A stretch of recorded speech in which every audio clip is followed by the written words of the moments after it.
Hi, friends. This is Wendy Harrop, and welcome to the Say Yes to Yourself podcast.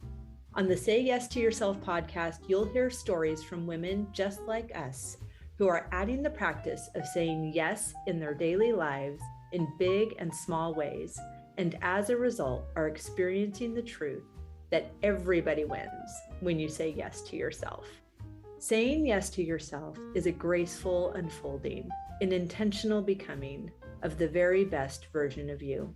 It is my hope that in these conversations, we are able to find our truth and be inspired and empowered to live our very best lives. I'm so excited to go on this journey with you, and I look forward to finding a bit of our own story in each other's.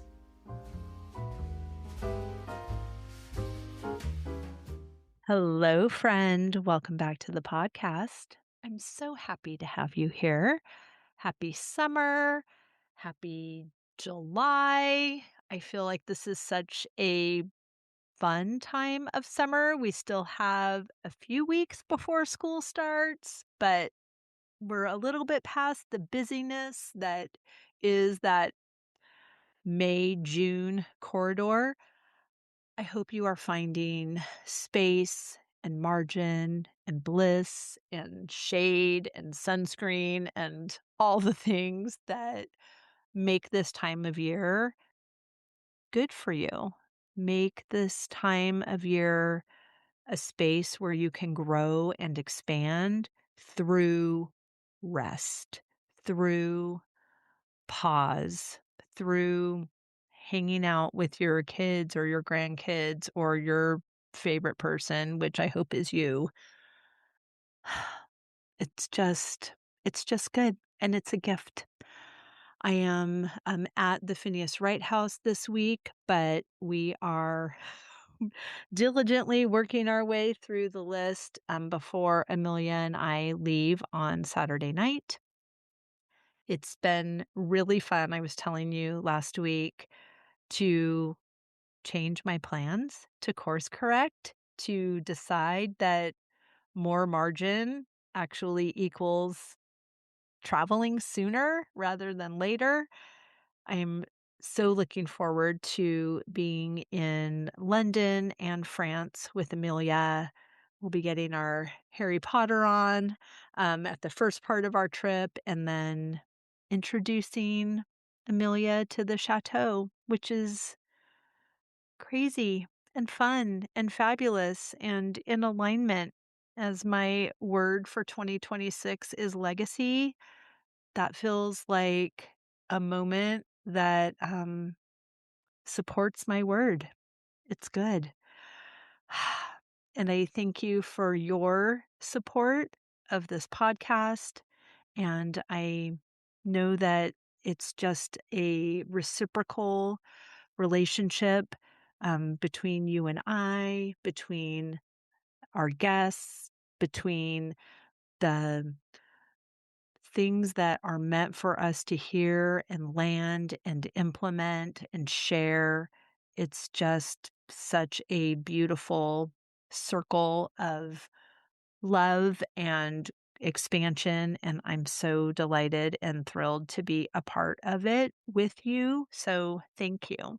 I would love to know how you're saying yes to yourself in this season. There's a space in the show notes. It's called Fan Mail. And if you click on that and tell me how you're saying yes to yourself, I will be cheering you on with more intention than I already am. Okay, today's guests. We have the wonderful Jossie Haines. She is an executive coach, a fractional engineering leader, and AI advocate with over 25 years of experience at Apple, Tile, and Zynga. She helps engineering leaders succeed in their first 90 days, show up as the strategic leaders they were hired to be, and leverage AI to optimize their time. Her mission is to retain women in tech and empower leaders to build inclusive, high-performing teams. One thing that I really loved about this conversation is that we talked about the hidden costs of grief and really the workplace PTSD that people are experiencing that are in these toxic environments. And although the work that Josie does is with people in tech, anyone in a toxic relationship or environment can benefit from the tools that she offers in this conversation. I am really thrilled to share this insightful conversation with Josie Haines. Josie, I'm so looking forward to this conversation. I've had a great time chatting with you for the last few minutes. Thank you so much for being here. Thank you for having me. Yes, I'm super excited too. It's so good just to get my check-in with the Bay Area, see how everything's going over there, and make sure y'all don't miss me too much because I'm never going back. I like to visit, but I my heart belongs here, and I also have quite a bit of wanderlust as well. So I wanted to live in Massachusetts my whole life actually, but only lived in California. So I had three cross country moves as an adult and twice unpacked still in California. So I am still twirling around in my dreamy barn life over here. That is awesome. Yes. One of my friends says I have wanderlust. It tends to be within the Bay Area, but he was joking the other day. He's like, Josie, you've lived at your house for 6 years, which is the longest I've lived anywhere in my entire adult life. And he's like, you're gonna move at some point. I know you. Do you think you'll stay where you are? It's funny because my husband and I have been talking about like where could we move. We've thought about it. So I think that's the key thing is like we don't know where it is. We both work from home, so there's possibilities. I Right. I joke that I grew up on a tropical island, and so I was born in Puerto Rico and I lived there so I was Oh, 5. okay. And so I cold weather doesn't do it for me. It's like Sure. I love Boston, and if it wasn't so cold in the winter, like it would be a place I'd live. Right. So maybe I need to be one of those people that has like two homes or something like Yes. that. But yeah, I do love the Bay Area. It's a hard place to leave if you don't have something calling you. Yes. Yes. Yeah, because otherwise it's just hard to imagine. Like, the weather is perfect and we have a house and great jobs and Yeah. beautiful friend base. It draws really fabulous people. Yes, and I've lived here since I was 20. To me, it's home. I've lived in Puerto Rico, Florida, and Maryland and New Jersey. That's kind of my collection of states and the places I've lived. And it's like, this is home. It's such a beautiful feeling. Mm-hmm. Absolutely. Not everybody has that feeling in the same place, which is beautiful. The one thing that always gets to me about the Bay Area, and this is the where the sometimes the itch comes in about leaving, is there's such the hustle culture from the tech industry.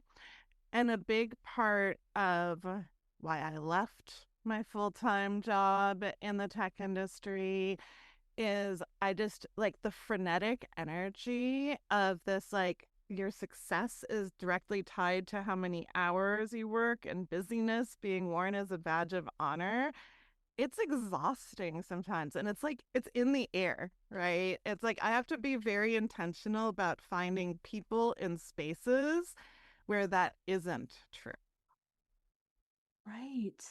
Right. So how did you make that decision for yourself? So that was a long time coming. They usually are. you know, I grew up, my mom was a university professor, and she always encouraged me, Josie, work hard. At the end of the day, you need to take care of yourself no matter like what happens in your life. So I got into the, adult world and was like, I'm going to make a name for myself. I'm going to work hard. I moved to the Bay Area because I loved the tech industry. I moved here in 2000 and I had fallen in love with At that point, tech was supposed to make the world a better place. That's right. That's why we all moved here in the dot-com boom, and the weather and the culture was great. And I did the tech industry thing, right? I started as a software engineer. I worked at a few startups.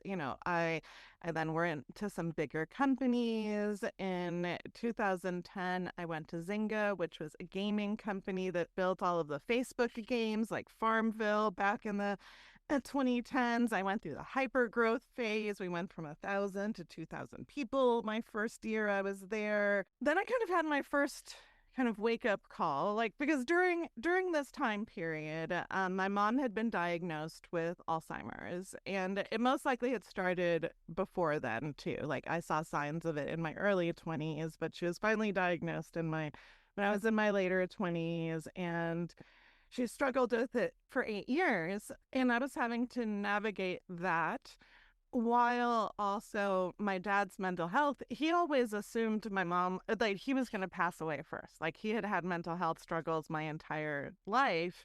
And so, him now being in the caregiving position was completely unexpected for him.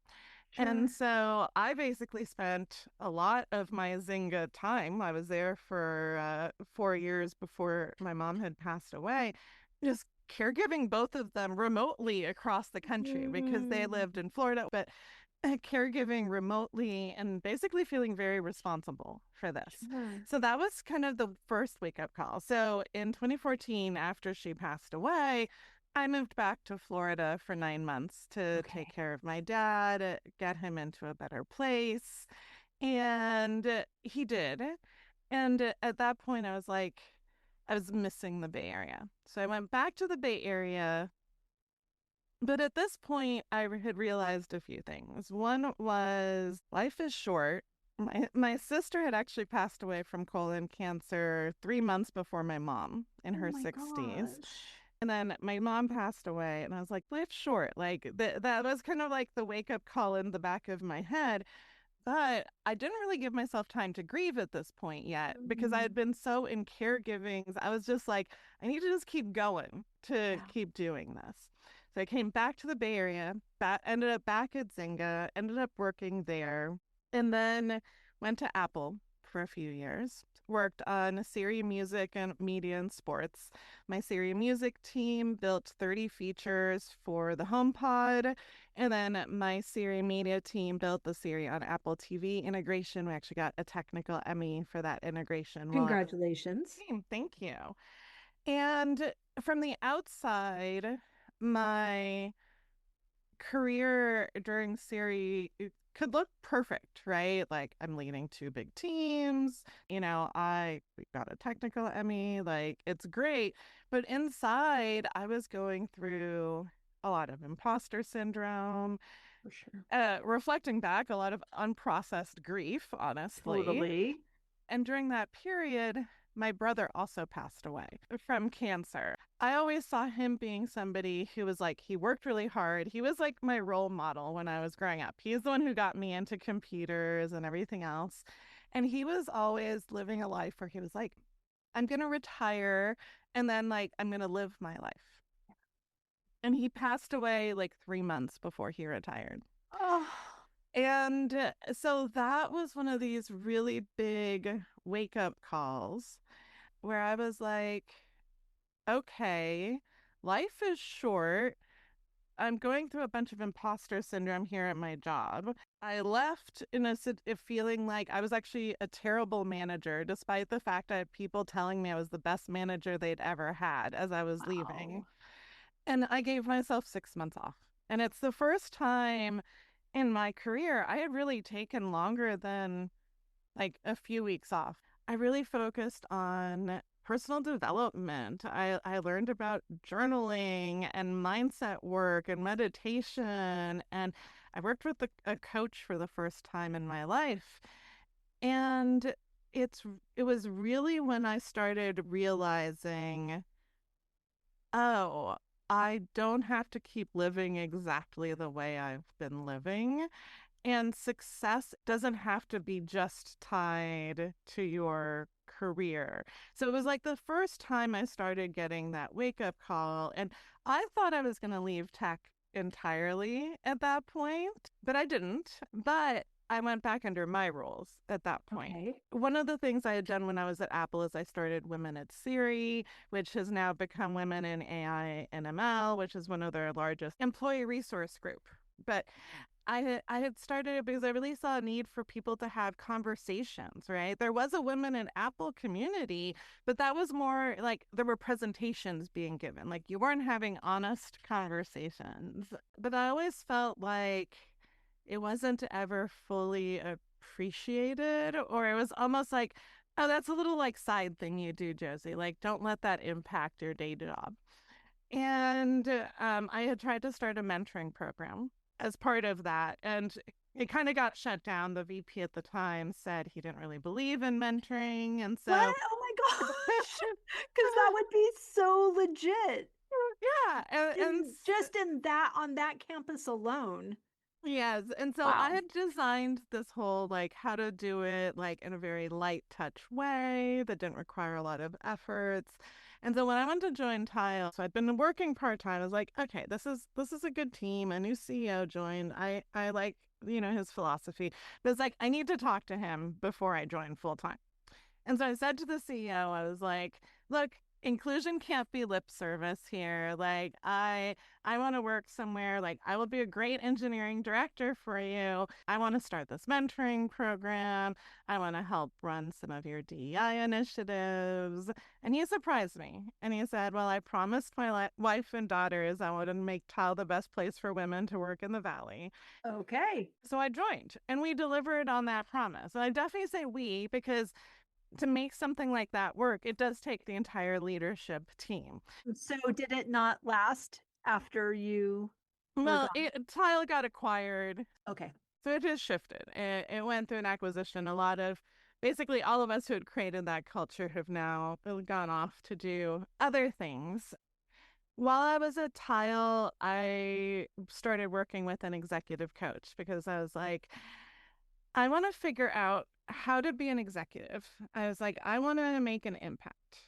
And at the same time, I don't want to be working insane hours. Like, I want to make an impact, but I'm going to do this again. How do I do this under my rules? How do I do this in like the uniquely Josie way that I want to create this? It's those little things where you can create a culture where people respect that, hey, you're going to get the best work out of folks if you let them also lead the life that they want to. And then I actually crafted my VP of engineering role. So it was in the middle of COVID. We were about to scale two large technical initiatives. We were going to double the engineering team size. And I saw this opportunity for my boss, who was the VP at the time, to become the CTO, to have him really focus on the technical side, and then have me focus on the hiring and reorganizing how the organization was structured and works to grow quickly. Sure. And so created that proposal. The CEO, we went back and forth a little bit, but after 3 or 4 months, that went through. So it was exciting. So I became VP of software engineering. My boss became CTO. We doubled the engineering team in 3.5 months, restructured the whole organization, and did that while keeping the inclusive culture. And During a pandemic. during the pandemic, yes, in the middle of the pandemic. And I realized I did it, right? Like from a like check the check box on career accomplishments. I realized I did it, and I also realized what I really loved doing was helping others, right? Like I love using my technical brain, right? I can build technology. I've done everything from little small startups to large scale companies. Like I love using the engineering side of my brain. But where I truly believe my role is in making an impact is helping leaders thrive in this Mm. industry where hustle is usually considered the way to go. And especially for women in tech. Over 50% of women end up leaving the tech industry by the age of 35. Mm. And people assume it's because they want to start a family. And yet, while that is a reason, the top reason is because of unfair treatment and bias and feeling unincluded.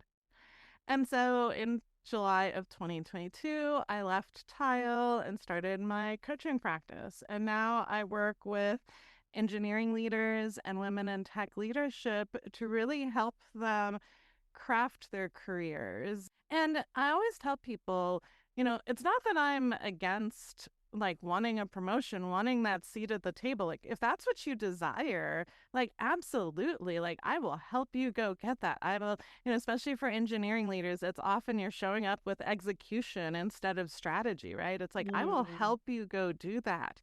But at the same time, I run into so many people who've been doing this for 25 years, and they tell me, I'm not happy.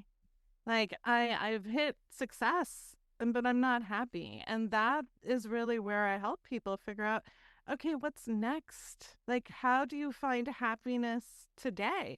And that might not mean quitting your job. There's, financial reasons where that it might not be the right answer right this second. But how do you start taking the small steps so that your career isn't your entire life, but you've designed a life where your career is supporting the life you desire? Yes, yes. So beautiful. Beautifully said and desperately needed. Mm-hmm. Especially in this industry and especially here in the Valley, which is part of the reasons why I stick around, even if it can be overwhelming For sometimes. sure, because your path before your career shift is what qualifies you for the role that you have now.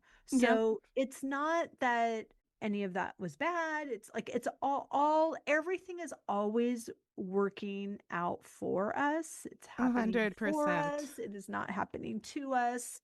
When we can shift how we feel about the situations Mm-hmm. and have a different perspective of, okay, like that happened. I didn't like it. So I will not be going back there and recreating that over and over again. So how are you helping people? I mean, you talk about workplace PTSD, and it can be obviously like that's the whole point. Like it's so triggering that even if you're in a new organization, the culture is is alive and well in the whole industry. So how are you finding your way through this? You mentioned PTSD, and it is so true. So, for myself, like I said, when I left Apple, I was burnt out, going through a lot of imposter syndrome. And I did all that mindset work, right? I started journaling, I started doing meditation. So, by the time I joined Tile, and as I think I mentioned, I joined Tile first part time a little bit because my former boss convinced me. He's like, we need some help. Come do this. And it was not a leadership role. It was the web team needed some help. And I was like, okay, fine. I'll go back to my engineering roots. Like, that seems safe. I was like, I'll Right. code for a little bit. Like, that seems very safe to do. And I joined, and there was two things, and that happened my first week that were very eye-opening to me. The Mm. first one was I was not getting any email at 10 o'clock at night. In my Friday of my first week, I was convinced I was being left out of conversations, that somehow people weren't trusting me. Because at Apple, the engineering managers and the TPMs would work between like 9 to 11 or 10 to midnight at night. And it was unspoken. Nobody ever said, oh, you have to do this. And yet, if you didn't, people kind of looked at you like, oh, why aren't you engaging in this activity? And you'd also wake up to like potentially 100 emails and messages that you need to deal with. It was overwhelming on both sides. And I was convinced, I was like, this must happen, even though it was really interesting because this was not a pattern that had happened at Zynga. We had different issues there of like how much we ended up working sometimes, but like this kind of unspoken philosophy, it didn't happen there. So I like in other companies I'd worked at too, this didn't happen, but for some reason it had gotten so ingrained in my brain that I Mhm. was like, this is how companies work now, and I must not be being included. So that was one wake up call. And the other one was that same Friday I had been brought in. The first task I was given was to fix a bug that nobody else in the team had figured out, and it was kind of a hard problem to solve. But I was like, it's Friday. I've been here a week. I didn't fix it yet. I'm going to get fired. Like, that was literally like both of those thoughts go through my head. And then I fixed it a week and a half later, and everyone's like ecstatic that I figured it out. And I'm sitting here going, like, it took me so long to fix. And when I like reflected at that point, I was like, oh my gosh, I thought I had processed all this baggage from the time at Apple, but I obviously still have some Right? trauma to actually process here still. I want to just acknowledge and I appreciate you calling it what it is Yeah. because some people feel like they can't say it. Some Mm-hmm. people feel like, well, you do you want to be the best or do you want to be a loser? Like Mm-hmm. there's so much peer pressure. I mean, it's essentially like high school, but also it is traumatic. And when it's happening at work and it's happening to so many people, you also get into this mindset where, well, if it was trauma, like it would be behind a closed door and no one would know about it. So this is little t trauma. But the ripple effects of the families of the people that are waiting for their husband to come home, married 20 years, felt like a newlywed for how many hours Mm-hmm. we spent together. It's really bad. Yeah. It is happening, and I appreciate that you're talking about it. I've had two coaching clients go on medical leave. Both of them actually had their doctors say they had PTSD.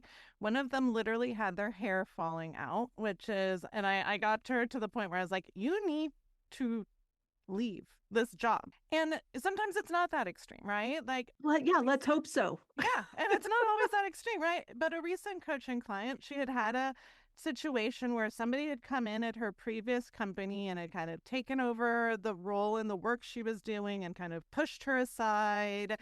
And now she's starting a new role. And despite the fact that things are different, her boss who hired her left and a new manager was coming in, and one part of what we needed to unpack is she was really freaking out about the new manager coming in, but she's like, is the same thing going to happen again? And I think people don't like to call it trauma, right? But it truly is. Like you Yes. had something happen which is impactful to you, Right. and we need to process that, right? And part of what I do is, I love working with engineering leaders and technology leaders because I can both deep dive into the technical side, help them design a Right. good tech team, all of the organizational pieces, like how do we build products effectively? And at the same time, I bring this piece, which a lot of people don't talk about, which is how do we deal with the mindset Yeah, side of and things? nervous system regulation. 100%. So, like, nobody talks about nervous system regulation in this industry. Right. It's just an eye roll. Yeah. Like, Nobody oh, you wants and to your talk about it. woo Yeah, I'm woo. woo. I'm way too woo for some people, and that's okay. That is okay. Like, I've gotten to the point where I'm like, I don't care if some people think I'm woo, I'm Yeah, too we woo. actually, in places that are not the Bay Area, we just call that healthy. Yeah. Just so you know, in case you like, I can translate that for you. Yeah, And I've just gotten to the point where, like, if you think I'm too woo, that's okay. Like, I know I've gotten a lot more woo than I was 5 years ago, for and it's a sure. good thing. Like, I actually consider it a really good thing. And sometimes I'm like, 5 years ago, me would not have understood me right now. And so Right. that's okay. Like, it's part of the growth and the journey. But I like being able to come in and help people think about, okay, it is normal that you feel this way, and yet it is not serving you right now. Yeah, you're not making it up. And Yeah. yes, it is industry wide and Yeah. it's not okay. Yeah. So, first, how do we process some of this when it comes up, right? And to be clear, like, I'm not a therapist. I give people practices and processes. If I feel like somebody is at the point where I'm like, you also should work with a therapist, I will tell them that Right. too. But I'm also like, I have a lot of tools and tricks in my bag of tricks of like things that people can do, like worry journaling or like all the nervous system regulation. Like, there's so many little things you can be doing to help Yeah. regulate your nervous system. So, first, it's that part. And then the other part is, it's not like these things magically go away Mhm. overnight. So the other thing I call it loving accountability, which is where I'm like, I'm never going to judge you. But what I will do is I'll call you out in a very loving fashion when I see you not setting yourself up for success or allowing a past trauma to shape how you're thinking about a situation in a way that actually isn't serving you. Right. What a gift you are. So thank you. I appreciate that. So that's what I help people do. That's amazing. Oh my gosh. And yeah, I would stay in the Bay Area. You have intense job security. That and so that is what I do. That is what I love helping people with. Yeah, And like I said, very few people are talking about both sides of the mhm, equation. for And sure. that's why I love doing what I do with the folks that I help do it with, because you do need somebody sometimes who you can talk about both sides of the Yes. equation with. Yes. I have a couple of people that I want to connect you with as well. One is a psychiatrist that is doing quite a bit of research around PTSD and how it's playing out in the off the court actions in the NBA. Mm. Really fascinating work, and he went to Stanford Med School, so he's like knows a lot of your people and all of this. And then also Elizabeth Bianek, she um wrote the book Cake on Tuesday. She was in tech for a very long time and has a fabulous podcast. I will definitely connect you. Cake on Tuesday podcast as well. But Nice. I'm interested in, like, you mentioned two things that you're helping your clients do that they can integrate in the moment, and I think it would be really helpful to our listeners to hear. You mentioned the worry journal, so I'd Mm-hmm. love for you to talk about that and about these, some simple things that people can do when they are at their desk and they got the email and it's 11:45 p.m. Like, what are these Yeah. nervous system regulation? Because we can also do it at the kitchen counter when we Mm-hmm. read our own email in our own house or in the school pickup line or whatever. Like, these are transferable skills. Yes. So that's starting with the worry, and that it's a combination of either like a worry dump or a worry time, and depending on the person and how they're feeling, I suggest one of the two, like kind of how it comes up for them. But so let me give both strategies. The first is just have a fear worry dump, right? Like, get out a piece of paper and literally just write it all down. Write every little fear piece, like everything out on a piece of paper. And just sometimes we literally just need to get it out of our heads, right? Yes, and get it out of your body. What you get Yeah. out of your body cannot make you sick. Yeah. Just sometimes we literally just need to just like get it out there. And then I tell people, like, okay, then read through the list. Is is that an item that you have any control over? And if it's not, you're just going to let it go. Is it something that you can take a quick, like 1 or 2 minute action on? Then do that 1 or 2 minute action. Another one is like, do you have to schedule a next action? Or maybe it's something you need to like, you want to do? Like, what is the next action for? Put that in your calendar or in your to do list or wherever. And then after you've gone through your list, tear it up, burn it, like do something ritualistic to be like, I am now letting this go. So that's one approach that I help people with. I also have the folks who like worry just keeps coming up all the time. Like maybe they wake up in the middle of the night, and for them, I say, let's set aside a worry time. And sometimes people need this on a daily basis. And then Mhm. once it's gotten under control, you can do it at once a week or things like that. And what I tell them is every time a worry comes up, tell your brain, now's not the appropriate time to worry about this, but at 8 p.m., 6 p.m., whenever you've scheduled your worry time, and you're going to keep that calendar appointment. Like that's the thing. To make this work, you have to keep this calendar appointment. Sure. And you tell your brain, like, I can't worry about this right now, but I promise at worry time, we're going to worry about it all you want. And then you show up for your worry time. And I'm not saying do this for hours. Like give yourself like 15, maybe 30 minutes when you start if you need to do a lot of worrying. And you're going to worry your heart out during that 15 to 30 minutes. You will let yourself worry any fear and worry that comes up. You're just going to worry about that worry there. Are we also journaling our worry? You don't have to. Like you Okay. if you do want to, like feel free because some people do feel better just writing it out. So if you want to write it out. But the idea here is more it's about feeling it and letting the feeling go through you. So whether it's writing it, whether it's literally just sitting there and thinking about, well, I'm worried about this thing, and I'm worried about this thing, and I'm worried about this thing. And then at the end of your worry time, you're like, all right, that is my worry time for today. I'm done until the next time. And then the same thing when your brain comes up and a worry comes up, I'm going to worry about it at worry time. And a funny thing happened to one of my clients at one point, and she's like, I'm worried that I'm going to forget about the things I'm going to worry about when I get to worry time. And I'm like, You're that's welcome. okay. That's okay. We call that a win. Yes, That's that's good. a good thing. That is okay. And it takes a little bit, but you're training your brain that 3 in the morning is Not not an worry appropriate, time. it's not worry time, but you're giving that part of you the space to have a voice.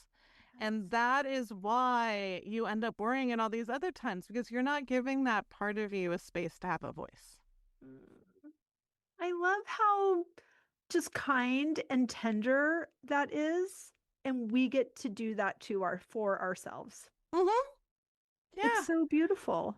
And Right. when you're being beat up at work and, feeling like you can't catch up, like just even the idea of tenderness is transformative. Mm-hmm. And everybody can give themselves 15 minutes of a Yeah, day. You can everybody, no matter how crazy busy things are, you can carve out your little 15-minute worry time if this is something that's keeping you up in the middle of the night. right? And if you do it while you're walking, and Yeah. you can also, Yeah. chances are, if you practice this, it's going to get down to about 2 minutes really fast. Yeah. So that's specifically for worry. Love that. And then the other one is regulating your nervous system. And I think people are going to dismiss potentially some of the like little things I'm going to talk about, but I'm going to talk about some interesting research that which is why I feel this is so powerful. So during the pandemic, I believe it was Microsoft did a research study of looking at people who were on Zoom all day. And they had two groups. They had one group that was in back to back meetings on Zoom all day, and another group where they gave them an access to the Headspace meditation app. And Mhm. between each meeting, they had them meditate for 5 minutes, just 5 minutes. And they did brain scans of their brains. The first group that didn't do any meditation, by the end of the day, even if nothing traumatic happened, their brain was in fight or flight. These were red brain scans in fight or flight by the end of the day. The group that was meditating for just 5 minutes between their meetings had much calmer brain scans. And so what that really highlights is it's those little things that you can do. So, I think a lot of people think like, oh, I have to go meditate for an hour at the end of the day or something like that, or I need to somehow figure out how to go into complete stillness, or I need to journal for 30 minutes. And it's funny because like exercise is kind of the same thing too, and it's a very big parallel to this. It's like it's actually those little 5-minute things that you can do throughout the day that are much more impactful. And so it might just be maybe you do have a busy schedule where you have back-to-back meetings. It might be you take instead of checking your email between meetings, you Mhm. stand up and you look outside the window and you identify colors outside your window for 30 seconds, or you do some deep breath work where you're breathing in for 4 and out for 6, so you're regulating your nervous system.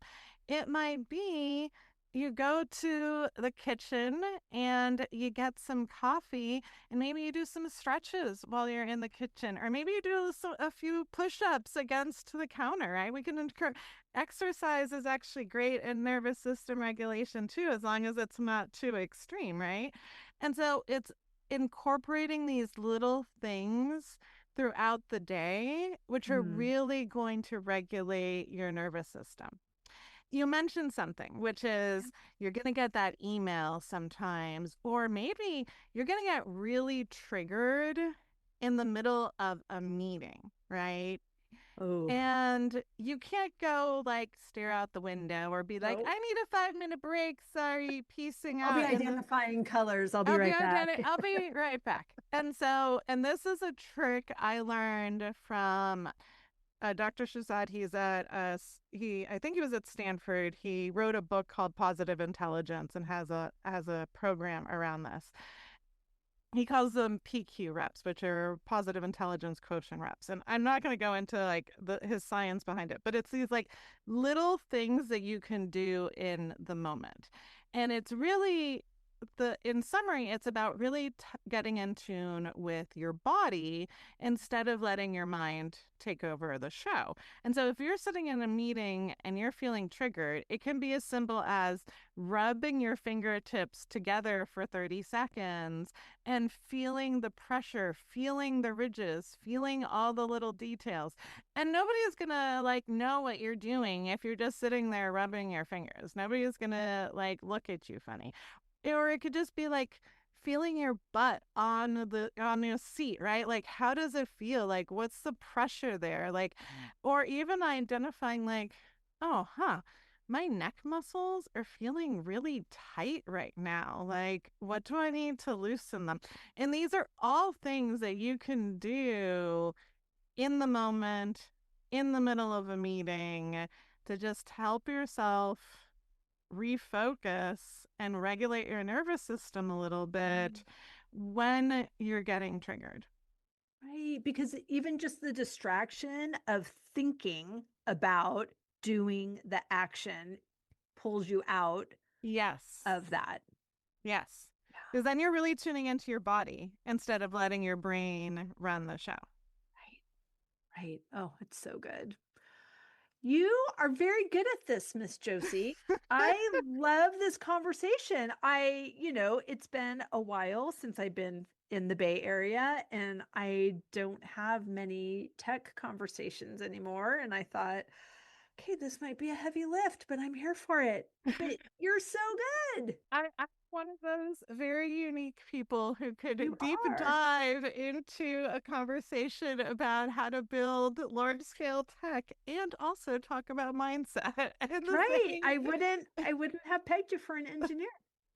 Yeah, it is funny. I that is not the first time somebody has said that. They're like, "You do not seem like the typical engineer," and I'm like, "I know," and I'm proud of I it. love it. And I know we didn't even talk about AI, and I do have some questions.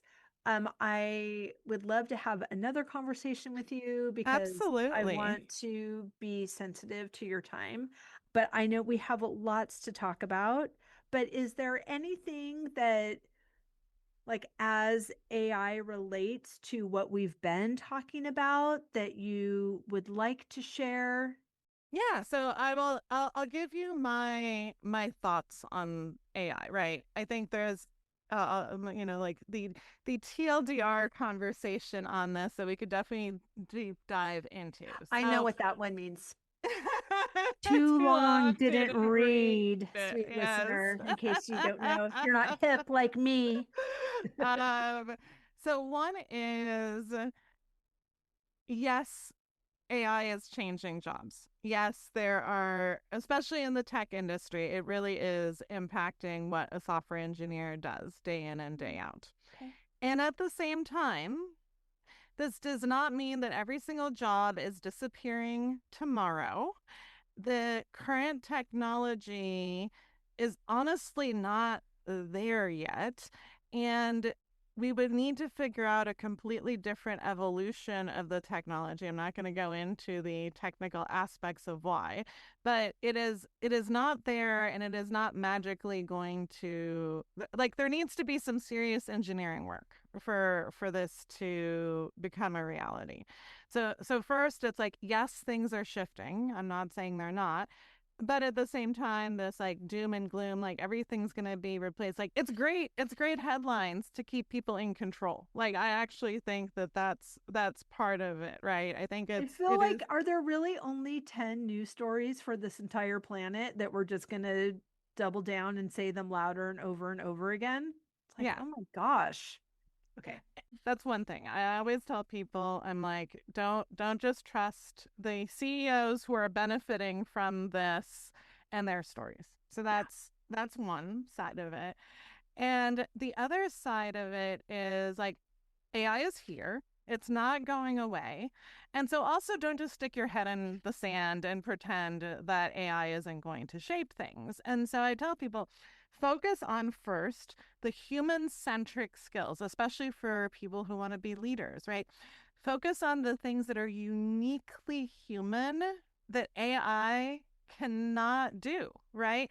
It does not have a great ability to judge. It does not have empathy. So focus on those human centric skills like navigating uncertainty. It can only tell you what it already knows from a pattern matching perspective. Like it can't see multiple ideas and bring them together in a unique way. And that is what our human brain is really good at doing. So focus on those skills and then also focus on learning how to leverage AI effectively within your space and environment, whatever that means. And I think because there's such a low barrier to entry to using AI, right? You just log in, you ask it questions. I think everyone kind of thinks like, oh, I know how to use AI. But there's a big difference between like the entry, like just asking a question to there's some really powerful ways everybody could be using AI for their businesses, right? Or what they do on a day to day basis, even if they're not in tech at all. And, I always tell people like find a personal project and learn how to leverage AI to help you do that thing and start like see if you can maybe build a little app for yourself. Maybe it's not going to be perfect, maybe it doesn't work, but the more you start learning about what the technology can do for you, the more other ideas you're going to have, and as it keeps evolving, you're not going to be left behind. Right. Like this is very low hanging fruit. My friend is going on a trip. Mhm. Actually, she used this for planning for Christmas dinners as well. And she said, I have 17 people coming over for Christmas Eve. This is what I'm making. Here's the recipe. I need to scale it for this many people. Mhm. And these are the things that I want to have done. And this is how I want to feel in the days Mhm. leading up to this party. Can you create a timeline? And so it created the shopping list, it created the timeline, it created the playlist for her to listen to as she was getting ready to create this meal. And in the process of making the meal, she misread one of the ingredients and it was way too spicy.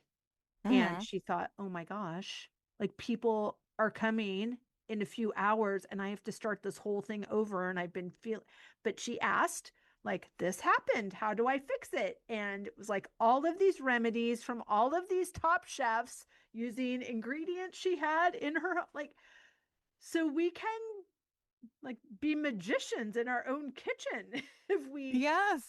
if we're not afraid and start leveraging like, oh, I just got myself a personal assistant. That's pretty amazing. Another one that has a pretty low barrier to entry that I love sharing with folks is Google has this product called Notebook LM. And what it lets you do is you can upload sources to it. Like, let's say, going back to the travel example, let's say you're traveling somewhere new, you're going to Europe, you're going to Ireland, and you can tell it, hey, here's a bunch of travel sites around Ireland. Or you can ask it, find me a bunch of travel sites around Ireland. And you can say, okay, create me a podcast.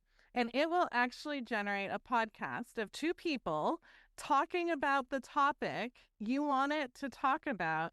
And you can actually interrupt the podcast and ask questions, and it will shift what the rest of the podcast says. That is so cool. And I do not feel threatened like I'm out of a Yeah. job. No, because it's different, right? It's still talking about only things that like it knows about, right? And so yeah, it's not about replacing podcasters, Right. but it's a great resource to. And I tell people like anybody can go like create an account, go Google Notebook LM, find the link, come up with something you want to listen to, and then yeah, or talk, learn more about, and use it for that. I love that. Thank you so much. That's so fun. Please tell everyone where they can find and follow you, how they can engage with your work, all the good things. Yes. So the best place to find me is either on LinkedIn. You can just look me up on LinkedIn under Jossie Haines, or my website is josiehaines.com. And for engineering leaders and women in tech leadership, I offer free strategy calls. The booking link is on either my website or on LinkedIn, where we can talk about, what's the right next step for you in your career journey, whether that's sticking around like so often we feel like, especially as we go up the career ladder, that there's nobody else to talk to. And part of this is like, I want to just create a space for people to realize like you don't have to do this alone. Part of the success journey doesn't mean you somehow figure this all out alone. Like that's a badge of honor you don't have to have. Like you can do this the easier mode way. Yes. Yes. Oh, that's so beautiful. Well, thank you. We'll link everything down in the show Thank notes. you. I really enjoyed this conversation, Jossie. Thank you for your time. Yes, I loved chatting with you as well. And if you're ever in the Bay Area, hit me up and we can grab some coffee or lunch or something. I sure will. Thank you.